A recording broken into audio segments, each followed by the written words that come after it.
Yes, hello everyone, welcome back to another video here on Cluiche. With me, Séamus Brady Luke. In this one, I'm joined once again by Luke Peyton. This is the in-depth review show. Of course, we're going to live a little bit, a few minutes before 7 o'clock. But anybody who joins us, get involved in the discussion. What did you think of the two games? What did you make of the victories for Glen and for Castlehaven? Two razor close games. As I said in the preview, I went like that and pointed at one of the two crests in terms of who I thought was going to win. Both games proved to be really tight ones. Luke, Glen and Castlehaven now, of course, into the All-Ireland semi-finals. How do you see both of them as contenders kind of moving forward after this weekend's action? Yeah, look, Glen had all the pressure, I suppose, of the team, the fancy team in Ulster, that everybody expectation on them to get back there as well. They were in the All-Ireland final last year. There was the whole thing with the revenge story and everybody talking about that they needed to fulfill all that as well to get the revenge this year. But look, in order to get even back to Croke Park, the amount of games that they had to go through as well, the challenges that they had to face, not just like in Derry as well, that they had some tough games up there too. And then look, they got an almighty test, particularly in the semi-final, like that. Like they've come and really put up some, and then look, they've got another battle in there too. So they've come out on the right side of two absolute wars. So it's they're going into the big one now. They have their rematch now coming back up, and yeah, look, that's absolutely huge for them. And I think they'll be delighted there. They'll get another crack at it again. It's the question now. The Croke Park factor is obviously with Glen. Like up in Ulster, you know how good they are as well. Haven't had their big day up in Croke Park just yet, I would say. But look, they've come through Croke Park before, but they haven't had the big win there yet. So that's the big challenge for them. And then look, Castlehaven, there's no doubt about it. Look, they're going to be the underdog out of the four sides, I'd say. They definitely are probably like the least fancied of the four anyway. But yeah, look, they that was an absolute war that they won at the weekend. They're really, really going to be up against the college, like coming with their side to draw and then playing college champions and everything like that as well. That look, I think it's gonna be really, really tough for them as well. And I think I'd be going with Bridget's probably on the other side of the draw for that one. Yeah, well, I do think it's interesting when you look at the two of them that Glen and Castlehaven have had very similar runs through to being champions of their province. They're two sides that have really battled through. They haven't really blown anyone away. Like Glen, apart from when they got out of Derry, look, they really put Maherfeld away in that final. Since they got out of Derry, they really struggled against Cargan for long stages. There was a whole controversy over should Tomas McCann have been sent off, yes or no. Then they get through that game. Naomh Conaill, they survived that with the last kick of the game from Emmett Bradley pretty much to get them into the final. And then they turned it on for the final against Scottstown. That is the first game we're going to look at, but similar with Castlehaven, they get out of Cork, they beat Nemo Rangers, they were the underdogs in that final. Then they beat Cratloe from Clare, didn't look too impressive in doing that. They beat Rathcormac, again, didn't shoot the world apart, but then they turn up against Dingle in the final. And look, a lot of things were against them. Michael Hurley going off injured was a massive blow to them, but they just kept battling away. They just never, ever, ever let the heads drop. And that victory was just one of sheer determination, nothing else really. I think it's similar to the Glen. Like, it comes down to just how far are you willing to go and how much do you believe in yourself in those key moments. And it genuinely is a whisker of a difference between these teams when it gets to this stage. It is that close, and it will be exactly the same in the All-Ireland semi-finals. I think Bridget's and Castlehaven is really close. Glen and Kilmacud Crokes on the other side is also really close. Be very, very interesting to see them. So, as always, as I said, this is the in-depth weekend breakdown. So we're going to start with the game that had more eyeballs on it going into the weekend. No doubt that was Glen's game. So I'm just interested now, what were your thoughts on Glen reclaiming the Ulster title? Obviously, they did that by beating Scottstown 13 points to 11 in the Ulster football final. But in this game, it was a cracker, especially considering the conditions. But what was your thoughts on it? Yeah, look, it was the definition of an arm wrestle, really, and it was just the power of Glen in the second half, I think, is what stood out. And that you talked there about the conditions. I think Scottstown would be disappointed that they weren't more than 2 up at halftime. I think in order for them to have kicked on and won that game, that They just needed a bit more of that.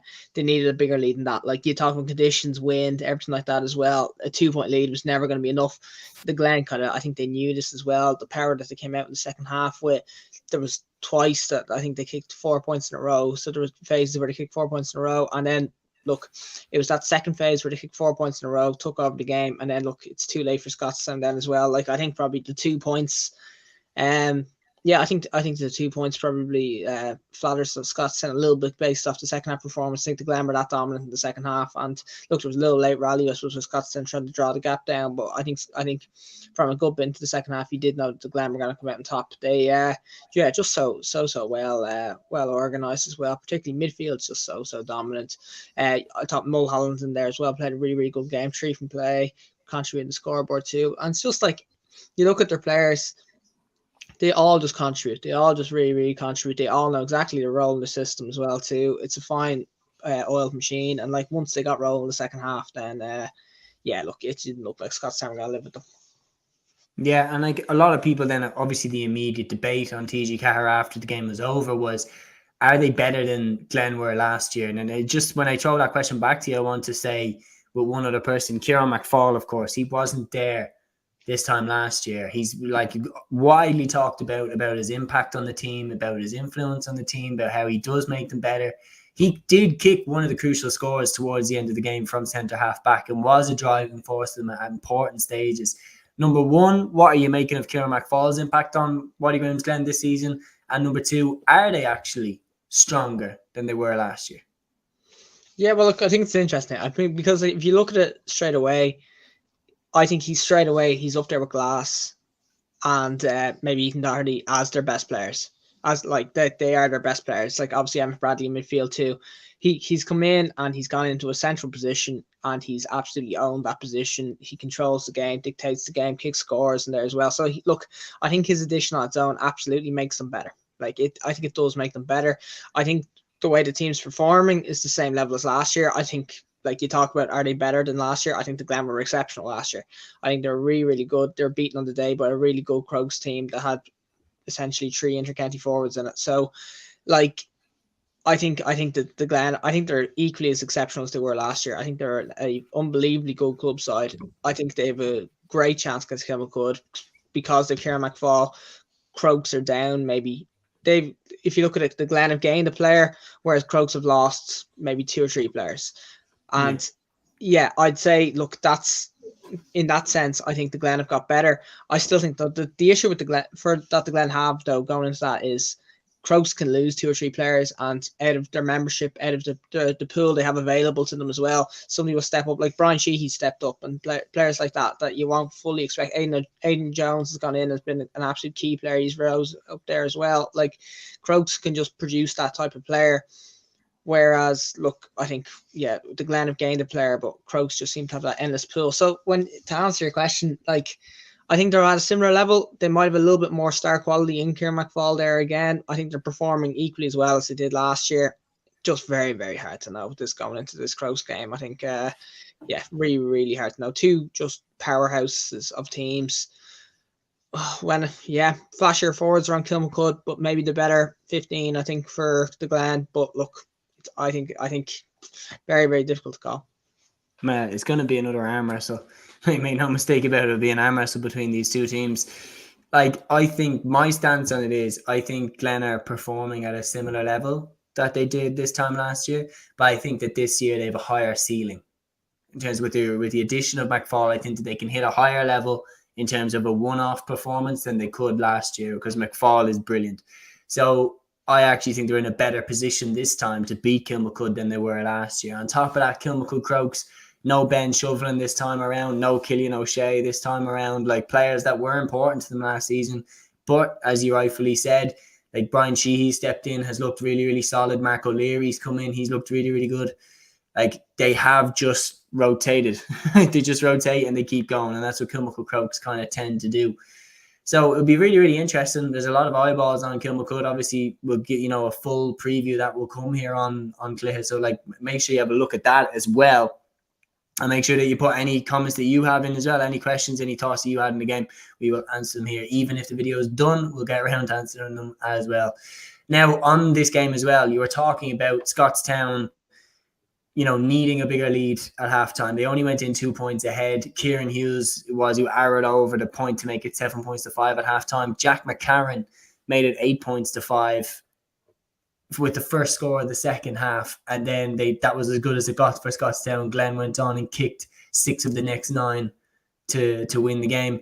It's one of those things that, like, when you look back at it, they kicked 8 of the next however many scores. They really, really took over from there. Glen powered on at key stages. And one thing that was evidently clear in the second half was that they were targeting Rory Beggan's kickouts. Yeah, absolutely. And look, I thought an interesting thing about it, you talked about the lead in the first half, like, I think everybody was kind of stunned that Darren Hughes went in full forward. I don't think anybody was really expecting that to be in. That, whether it worked, that remains to be seen. I don't know if it had huge success, really. I think the fact that the scoreboard that they only went in 7-5 probably reflects on that as well.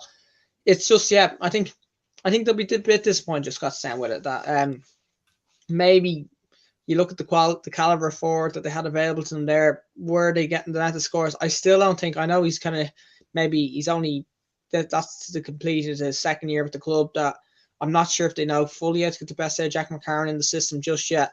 It just hasn't fully worked with them in Scottstown just yet. But like, I think it was interesting. Scottstown definitely changed it up. They definitely tried to catch the Glen out. They knew that they couldn't just revert into a game that the Glen wanted. That they knew that in the first half, that if they played the game to get on the Glen's terms, how the Glen go about every game, the Glen would win. And look, they did try to change it up in that way. I don't think it fully worked.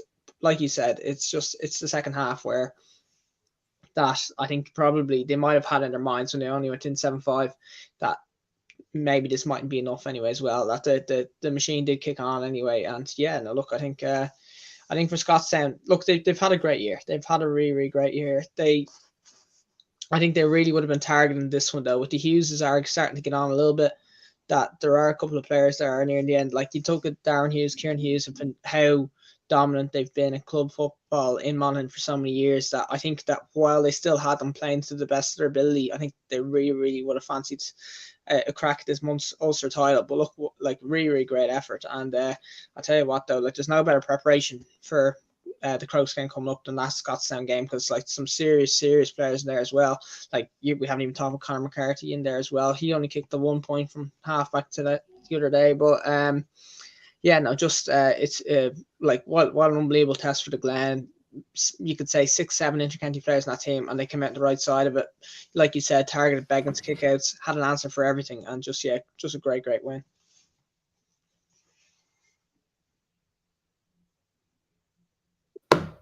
No, definitely no doubt about that.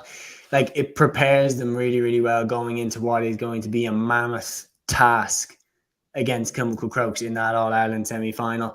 Now, we're going to just briefly discuss this now, and I'm going to talk about this with Glen.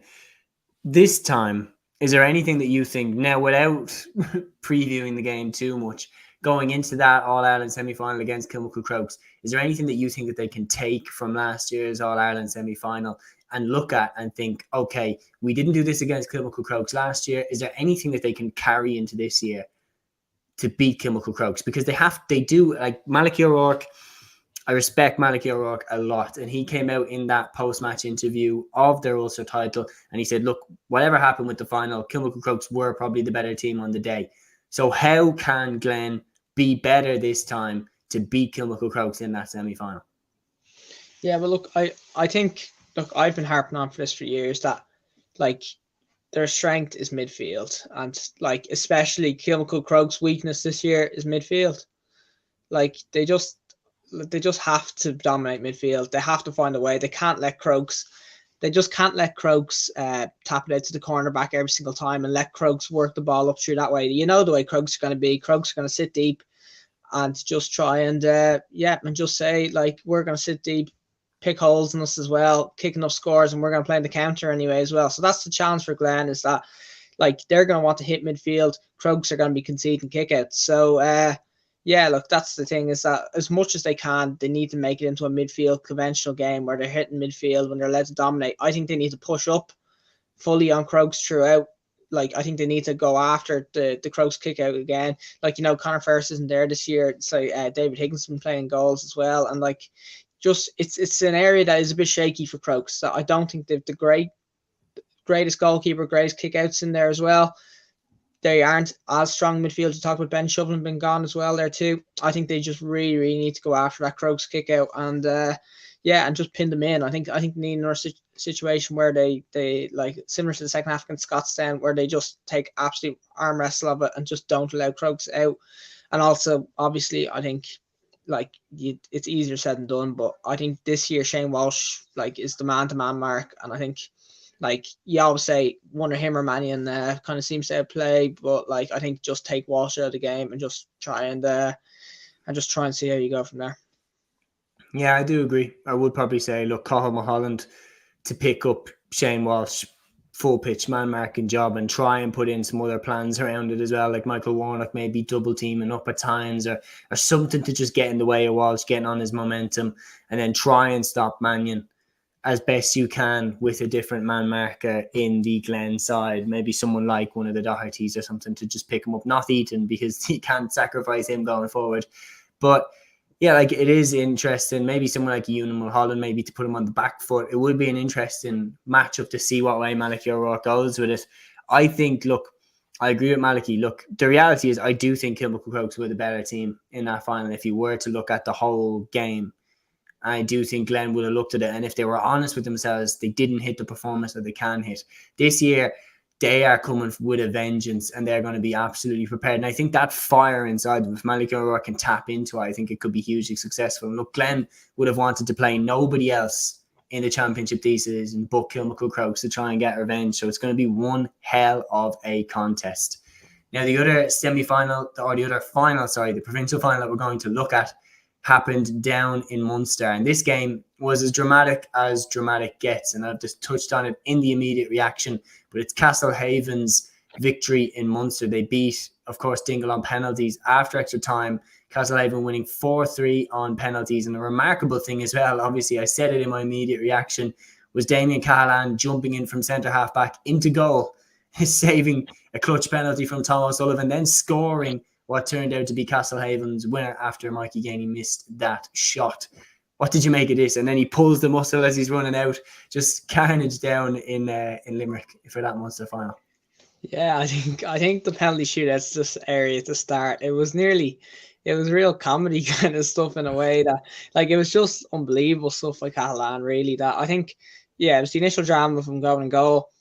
Like, I think as well, the second penalty he scored was unbelievable too. Was that, like, there was the gale force breeze blowing with him, and I've never seen a ball move so fast in my life. It nearly took off, and the goalie was nearly sent back through the net with it.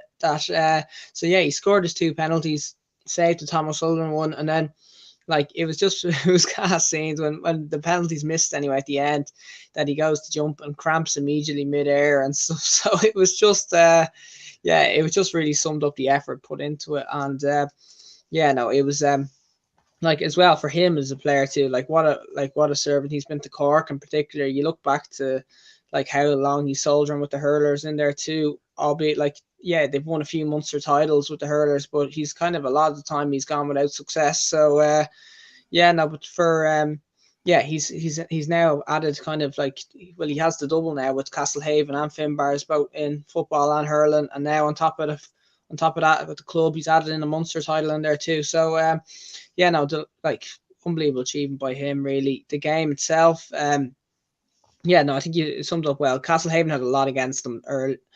Like obviously with Michael Hurley going off injured, like he's been the main man for them this year. Like I think with his scoring this year, he has been the main scorer getter, down to 14-2, albeit look, when it came to extra time, that was turned on its head that they get the man back, but like they did have to put up an awful lot as well. And look, they did require some kind of, I think twice essentially they needed kind of a big scores to finish at the end. I think the one in normal time, Mark Collins is one as well, and they're a great servant for them too, kind of helping them to get into extra time. And like you see then as well, extra time itself, real game of two halves in the extra time, both sides winning their own half 3-0, going to penalties. There really was nothing to separate. So look, tough on Dingle, but at the same time, like I do like to see. I did want to see Castlehaven win, like as the actual Cork champions. Like I did want to see them win. I know we're going back into Kerry structures again. Like, but Dingle weren't your Kerry champions. I do like seeing like the Munster winners being from a team that won their championship. And yeah, and look, I think that yeah, I think look at the end of the day they got the rub of the green at the end, Castlehaven, and yeah, look, big task against St. Bridget's coming up for them, but like I suppose they will be quite glad also with the draw that it is St. Bridget's and it's not Glen or Kilmacud. Yeah, no, without doubt. I feel like, look, if you were to pick a team, I don't say this in any sort of disrespect towards Castlehaven or St. Bridget's, but if they were to pick a team that they would want to play in the semi-final, they would have picked each other. So it is an opportunity to go into the final for both of these teams. Like Kilmacud Crokes and Glen have been the bookies' favourites for pretty much the entire year to win the All-Ireland Club Championship. They have been placed at the top, and they've been placed at the top for a reason, because people don't see those two sides losing, and they haven't lost. Like Kilmacud now 3 Leinster titles in a row, that's a record. Glen have won back-to-back Ulster titles. Like, they have been dominant, and Kilmacud Crokes, of course, the reigning defending All-Ireland Club champions, like, who did make light work of the competition in Leinster and don't seem to ever really be in trouble. The Naas game, Naas put it up to them for long stages, but Crokes found a way to win, and that's what Kilmacud tend to do. Glen have, drilled themselves into being a very, very similar, smoothly functioning operation there up in Derry. So it's a really, really difficult one to see how they'll get overthrown. But in a once-off game, you can just never write it off. And like, those sides are going to have to be careful. Like Ballyhale Shamrocks versus Dunloy in last year's All-Ireland hurling final is a brilliant example. Ballyhale got over Ballygunner in the semi-final. Dunloy gave them an awful fright in the final. So it's like one of those things that you have to be focused, you have to remain with your head in the game, or else you could get caught. And that's one thing that both of those sides will be aware of. It's the Final Four.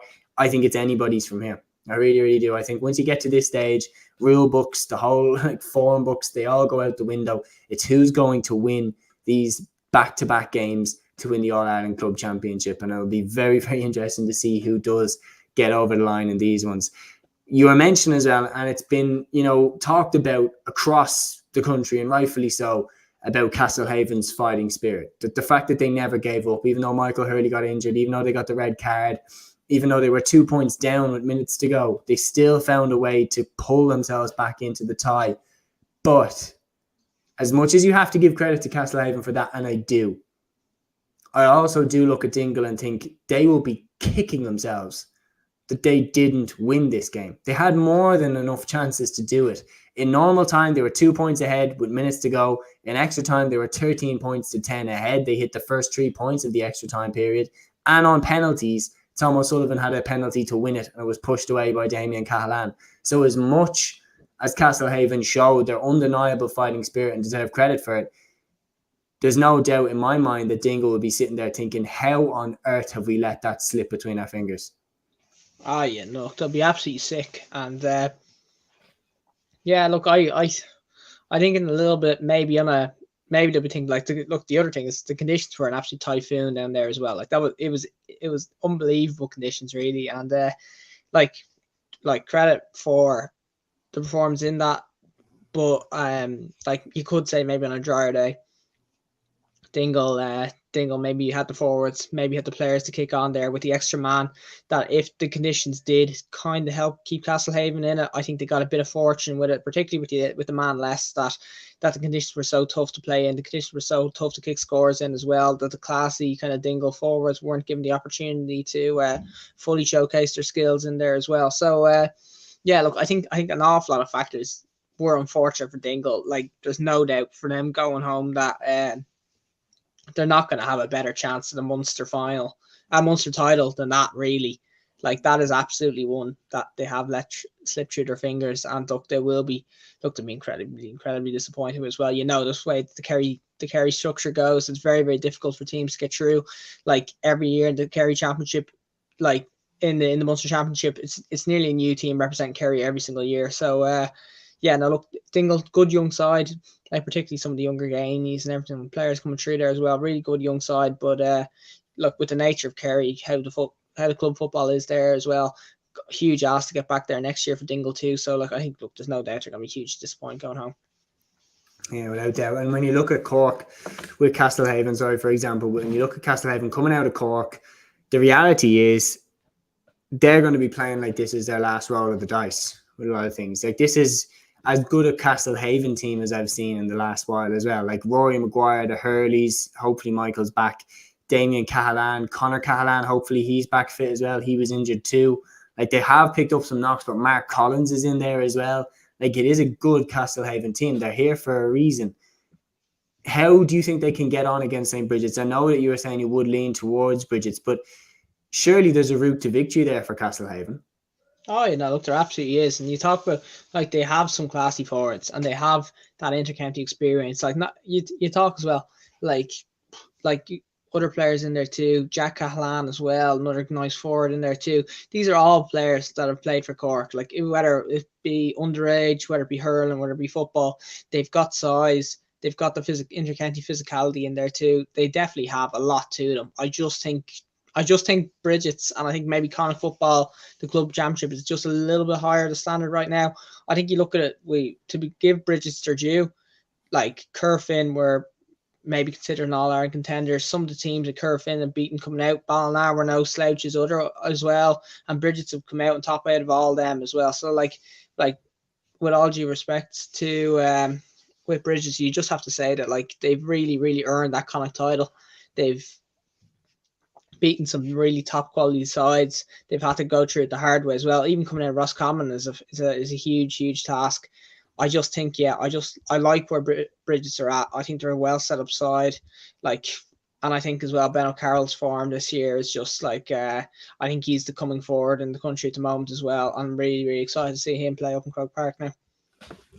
Yeah, me too. I think it's going to be one hell of a contest between both those sides. And look, we will have a full preview coming on those games, but this has been more of an in-depth breakdown of both of these games for myself and Luke. Until we do those weekend previews, we will be doing another one, of course, for the fixtures that are coming up next weekend. But until that comes on Wednesday, take care.